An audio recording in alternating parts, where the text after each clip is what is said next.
Welcome to Chautauqua People. We have with us today Jason Weintraub and his wife Nancy Weintraub, two of the most outstanding musicians at Chautauqua. Welcome, Jason. Welcome, Nancy. Thank you, Ira. Jason, I know you've been the longtime personnel manager of the Chautauqua Symphony, our wonderful orchestra. What year was it that you started as the personnel manager?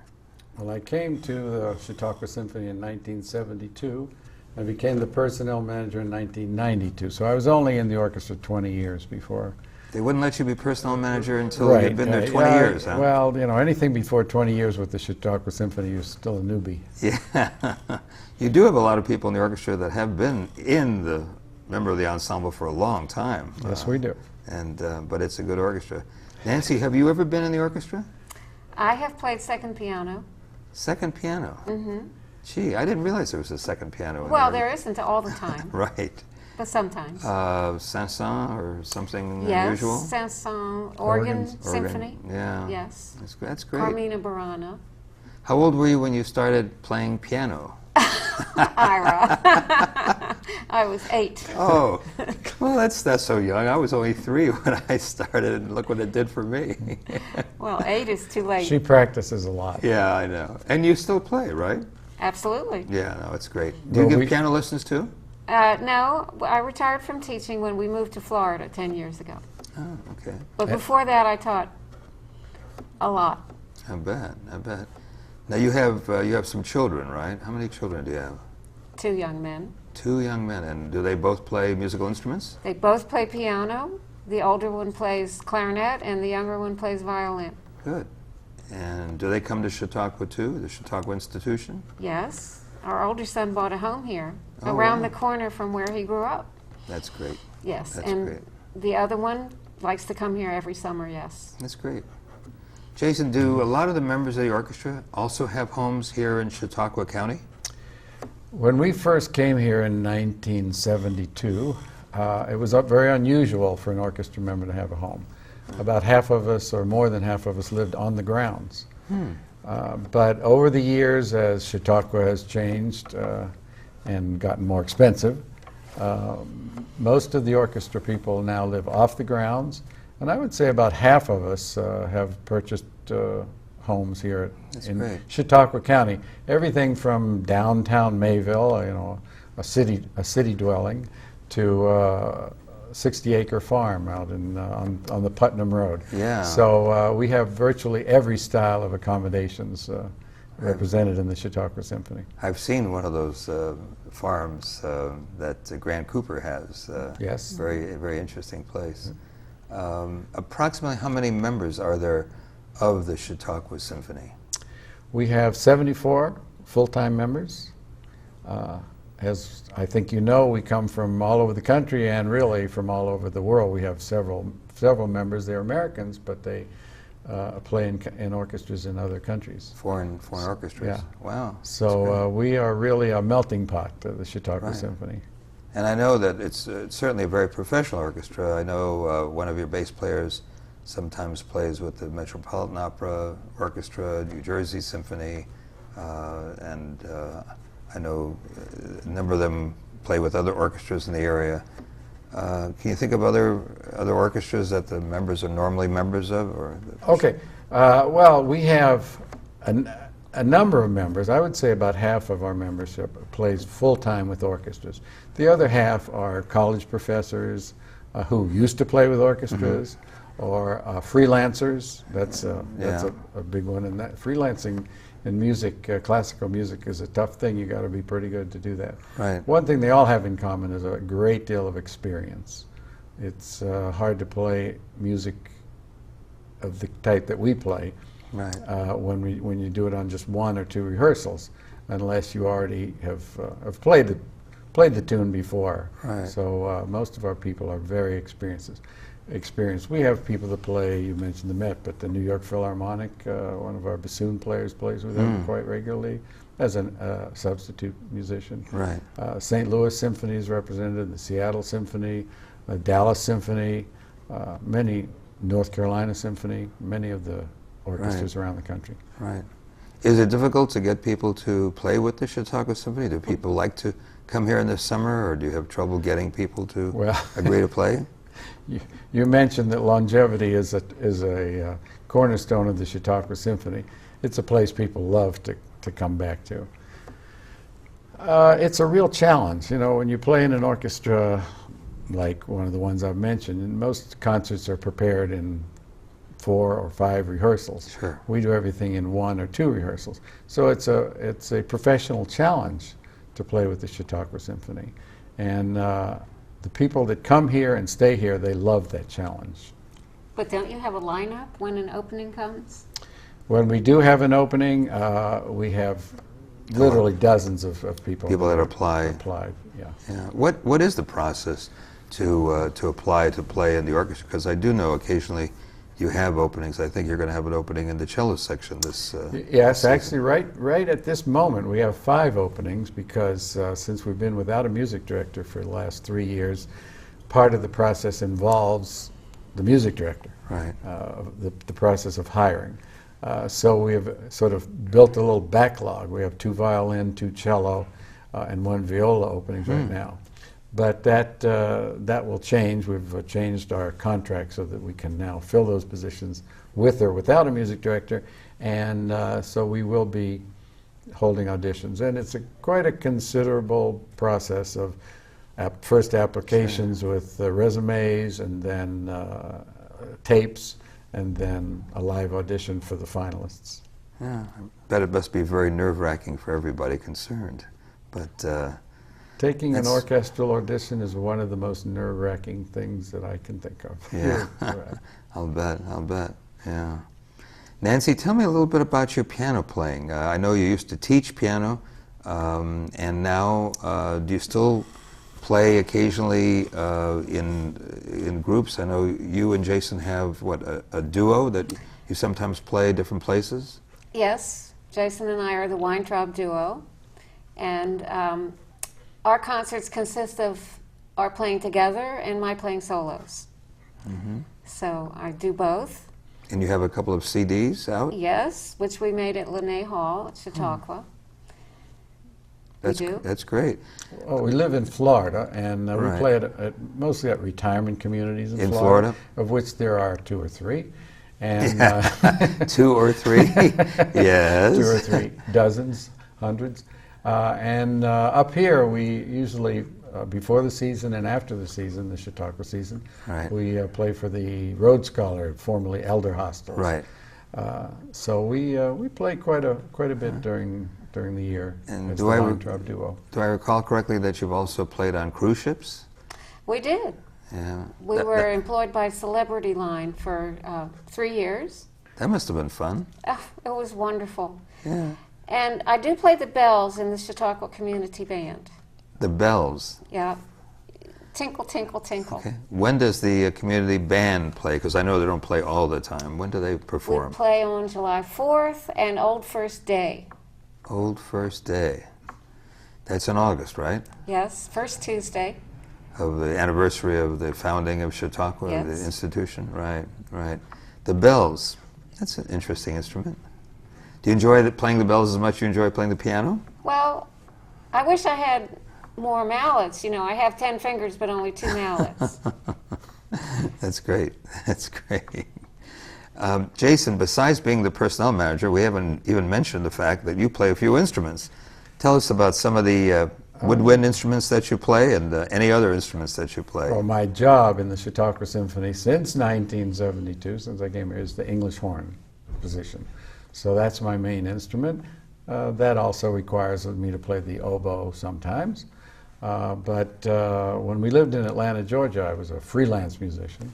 And playing shows in the Fox Theater, I sometimes had to play the tenor sax and the clarinet and the flute. So, plus the fact that I was teaching those instruments at a school. So I dabble in the others, but the English horn is my major. That's your primary instrument, the English horn. Yes. It's a beautiful sounding instrument, but there's not a lot of music written for it, is there? Plenty. Is there enough to keep you busy? Oh yes, yes. I play in. Yeah, you're correct. Not like Beethoven and Brahms and Yeah. Mozart and Haydn. They didn't write for the English horn, but the composers that did, Tchaikovsky, Dvorak, Rimsky-Korsakov, Stravinsky, wrote very important parts for the English horn. So, yeah, it's a highlighted instrument. I just remember somebody who was a graduate of the Eastman School who played the English horn. He had to audition with the Swan of Tunella. Is that one of the main pieces for English horn? Well, sure. By Sibelius, the Swan of Yeah. Tunella is one of the major solo works for the English horn. The English horn usually has short solo passages in pieces, but that one is a major, almost a concerto.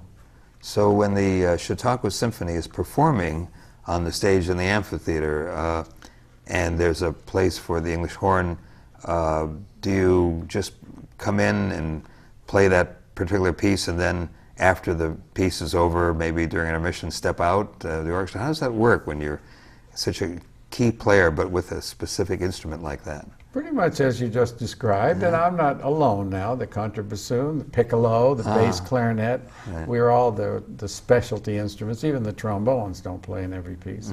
So yes, when you see people coming and going, I'm probably one of the ones coming or going. It's not because you need a rest or something like that. No way. No, that's all right. That's all right. So the first 20 years that you were a member of the orchestra, well, before you became personnel manager, then you were just an English horn player, right? You didn't have any other Just an English horn player, yeah. And that kept you busy enough. Well, it did, but we had children at that time, little children that we had to care for. Haven't gotten rid of them all yet. The time. Well, they're still our children, of course, but they can take care of themselves a lot. So. But I did find that I had more time to go to lectures and to enjoy the things, some of the other things that Chautauqua offers than I do now. Sure, yeah. Sure. Well, the symphony orchestra is a key part of the institution. There's no question about it. But I know through the years there have been a lot of unusual things that have occurred with the orchestra.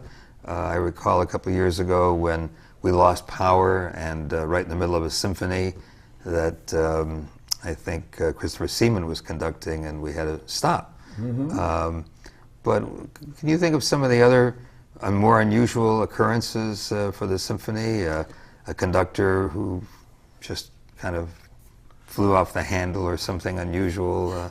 We had a fire. Yeah, we had one time that we had a ceiling fire, and we had in the amphitheater. And actually, it was one of my colleague, the first oboe player, Jan Eberle, was playing a concerto. Wow. And we had to stop the concert and evacuate the amphitheater. One time I remember was a weather-related item when we were playing the Fantastic Symphony of Berlioz, and the movement that I play in, I have a big solo in it, has a storm scene in it. Right, and Chautauqua weather just accommodated very nicely.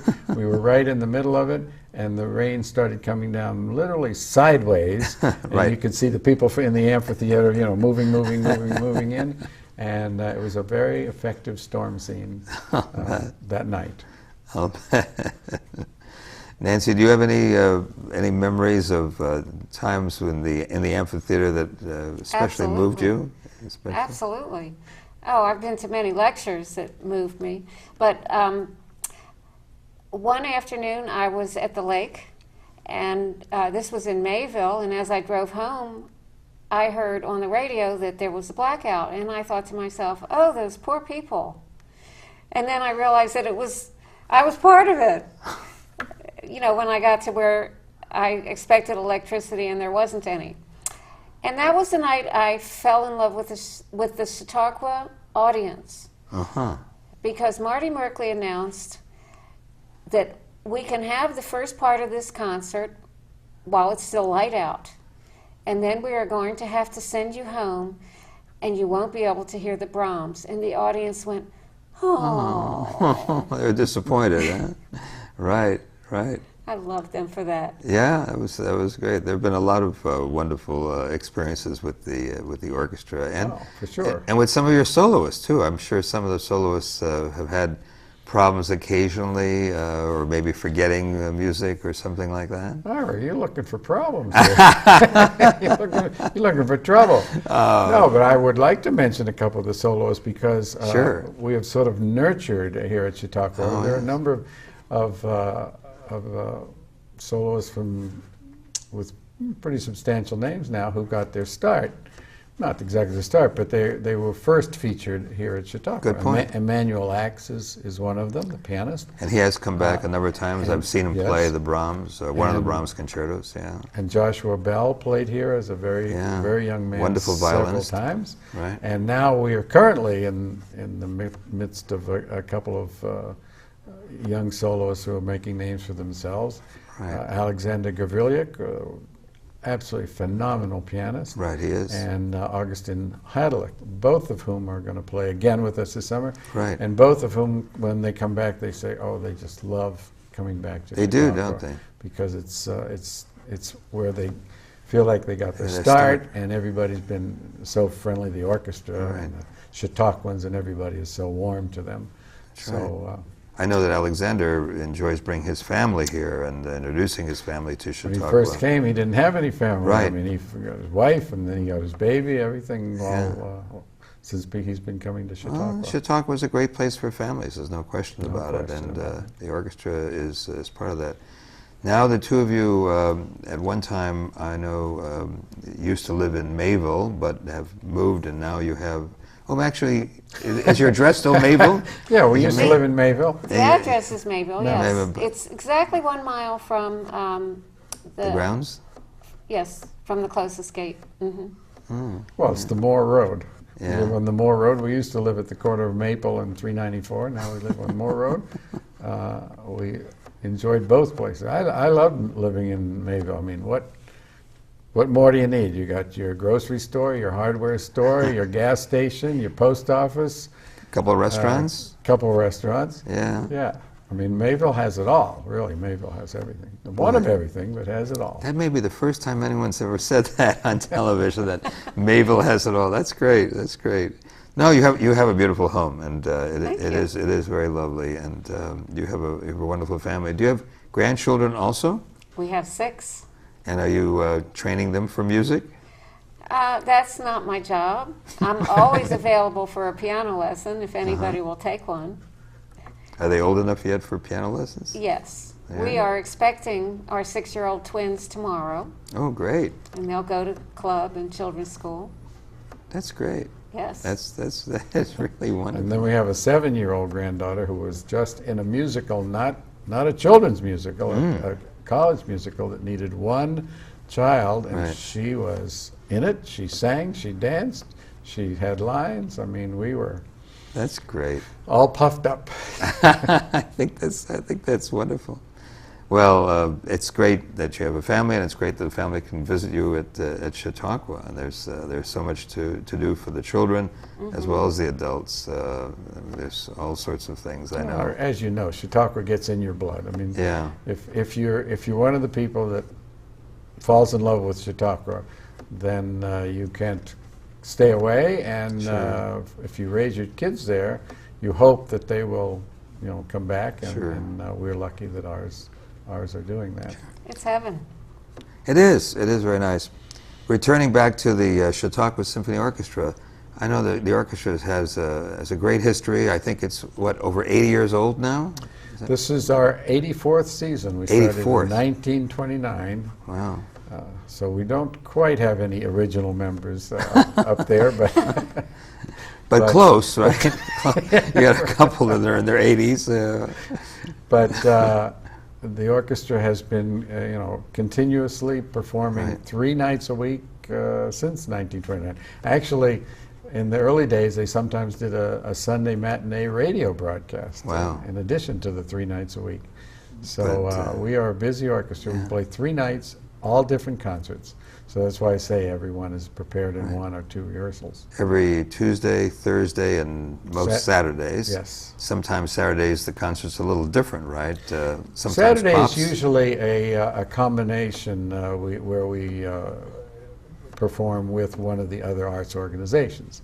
2 nights it's with the opera company during the season. 2 nights it's with the ballet company. Sometimes it's with the theater company. So that it's usually a joint venture on Saturday nights. But Tuesday, and then you're right. Sometimes there are some pops concerts. Not too many, but there are a few. Right. And this year you're going to have a very unusual performance on a Saturday night. Go West, this collaborative effort with the drama school and the art and the orchestra and the student orchestra and opera company and the And ballet company. And ballet, everybody, all the art forms. Marlena Malis' studio. The voice department. So all of the arts organizations are going to be performing in the AMP, and that's going to be a tremendous performance. Yes. As last year's Romeo and Juliet was a Right. tremendous Last year was the first one. Yeah. This was a directive that the powers that be at the institution decided, well, since we have all of these things, why not have them, collaborate all at once? We have collaborated individually, as I said, but why not have them collaborate all at once? And so last year it was Romeo and Juliet, which, as you say, was very successful. Very successful. This year it's a work that's being totally conceived at Chautauqua. I mean, Romeo and Juliet has some history, but there is no work, Right, this is an original performance. Yes, and it's supposed to, as we understand it, we haven't seen it yet, as we understand it, it's going to trace the history of the westward expansion in the United States. Right. And one of the themes of Chautauqua, we know that every week has a different theme at Chautauqua. One of the themes this year is the West, the American West, and that will be very interesting. I'm especially interested that one of the speakers is the director of the Gene Autry Center for the West, and Gene Autry is somebody I actually met in Hollywood many, many years ago when he was promoting his movies at the Hitching Post Theater on Hollywood Boulevard, but that's another story. But the orchestra doesn't exist by itself. We have a volunteer organization to support the orchestra, Symphony Partners, right, Nancy? You used to be president of it, and you're now on the board. And I guess I was the first president. The first president? And this is our 10th year. Yeah, we're celebrating our 10th year, and it's a wonderful organization of volunteers. And what do we do? Thank you for joining us. Yeah, my pleasure, really, and my honor. Tell the audience, what are some of the things that Symphony Partners does? We have an event every week. Several of them are Meet the Musicians after the Meet the Sections after concerts, where 1 week it'll be strings and another week it'll be horns and woodwinds, and so that everybody from the orchestra is available to meet the audience. And then Meet the Musicians, 3 of those in the summertime.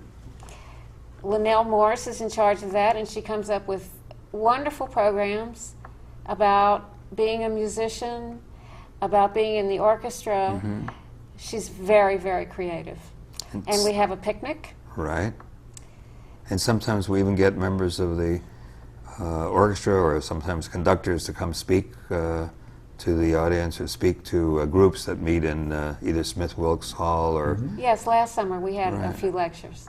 But I find that the idea of having members of the audience who really enjoy music be able to meet one-on-one with musicians backstage, behind the amphitheater stage, is really wonderful. It's a typical Chautauqua thing, the melting of people who are really interested in music and play music or just love music. Thanks, Ira. I do. And I should mention that at the picnic we have the only opportunity for people to come to a rehearsal at Linné Hall and be admitted and be able to watch that before they eat their lunch. Right. I've done that. It's one of the main reasons I joined Symphony Partners. I think Thank I you. used to What, sneak the free in. lunch? No, I think to hear the rehearsal, I used to sneak in, but I didn't realize I was supposed to be a member of Symphony Partners before. But I really enjoy it, and anybody who's ever played in an orchestra, and many of us have played in orchestras over the years, really enjoy watching orchestra. Sometimes reading the music over your shoulder, seeing how the different string sections bow together or not. I mean, we all know that musicians have a great sense of humor, and we all know that there are things that sometimes don't always go right. But in the final performance, things do usually go right, and it's wonderful. And the process is a wonderful process. So I would like to mention too that as I said at the beginning, in 1972, about half or more of the orchestra lived on the grounds. So we had friends, Chautauquans, who were our friends because we met them going to the post office or whatever. Right. As the time has gone by and more of us have moved off the grounds, we have fewer of these connections that just happen normally. So we formed as partners so that we could reestablish some of these partnerships. That's why we chose the name, and it's been quite successful. And because so many people return to Chautauqua year after year, both orchestra members and Chautauquans from the audience, they like to know each other. Right. Each group likes to know the other because the faces are familiar and so forth. So it's been a very successful endeavor. Briefly, Nancy, Chautauqua Partners is open to who? Who can join? Symphony partners? Symphony Partners, I meant Symphony Partners, yes. Anybody. Anybody on the grounds, anybody can Oh, you come. wouldn't have to be on the grounds either. Okay.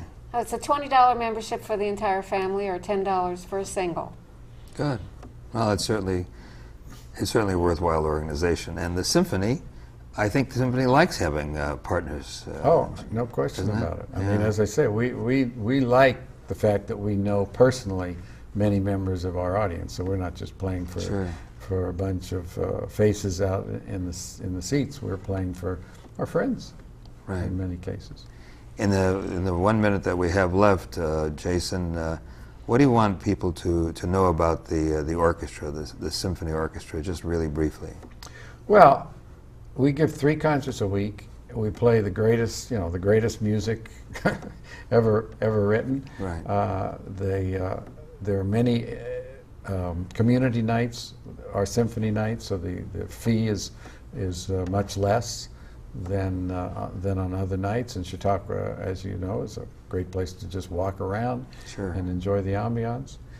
So it's just a marvelous experience, both to be from the inside of the orchestra, but also, I hope and I think, from the outside, from the audience point of view.